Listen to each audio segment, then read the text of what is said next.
I'm Todd Lewis from Fiasco Sports, reporting for the SA Footballer magazine. Today I'm joined by Rod George from the Broadview Football Club in Division 2, and he's going to do our weekly roundup. So we'll just go through the results from the weekend. Foss Camden had a good win over Gazer by 7 goals.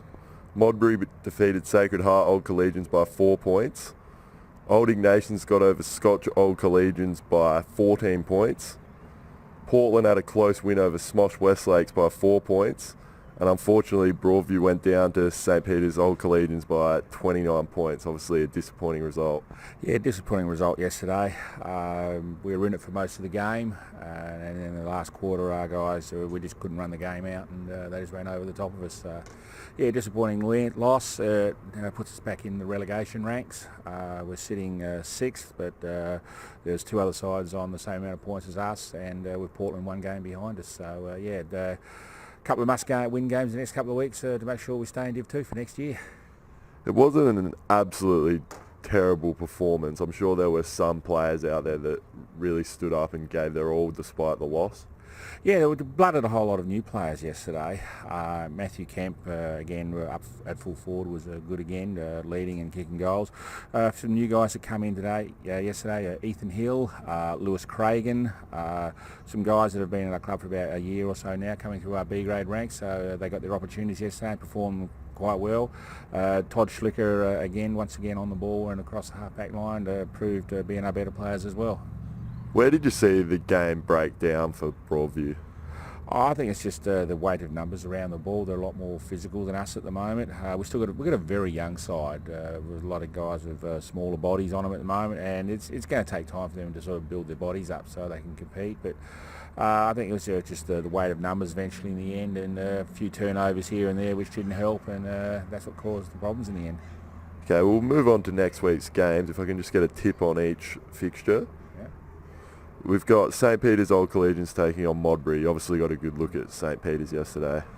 Yeah, we pushed St Peter's pretty well most of the day. I've seen Modbury already once this year, and they're definitely the form side of the competition. So I'd say Modbury by at least 4 goals. Sacred Heart Old Collegians take on Smosh Westlakes.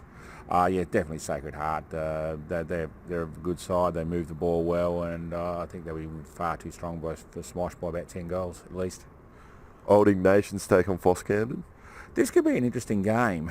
Foss have played well the last few weeks. They've got themselves up into 4th place now. Old Ignatians, they seem to have, since when they self-reported on their player points and that, they've seemed to have struggled a little bit. I don't know whether that's had any effect on them or not, but they've sort of dropped off the board a little bit. I think the game is at Old Ignatians ground, but I just have a feeling that Foss are on a bit of a roll at the moment. They gave us a good touch-up the week before, so I think they may do the job again. Okay, and Portland take on Scotch Old Collegians. Obviously, Portland got a win. Scotch will be looking to bounce back. Yeah, that could go either way. I know Scotch have got a lot of injuries at the moment, and I think when we played Portland down there, it's a very hard ground to play on. It's a tiny ground. They play the ground there very well. I wouldn't be surprised if Portland upset Scotch in that one. I'm tipping Portland by about 2 or 3 goals in that one down there. Okay, and you head out to Gazer this week to take on Gazer. Obviously be looking to get back out of the relegation zone. Yes, most definitely. Local derby game. The 2 clubs play for the Kate Ellis Cup for the local member.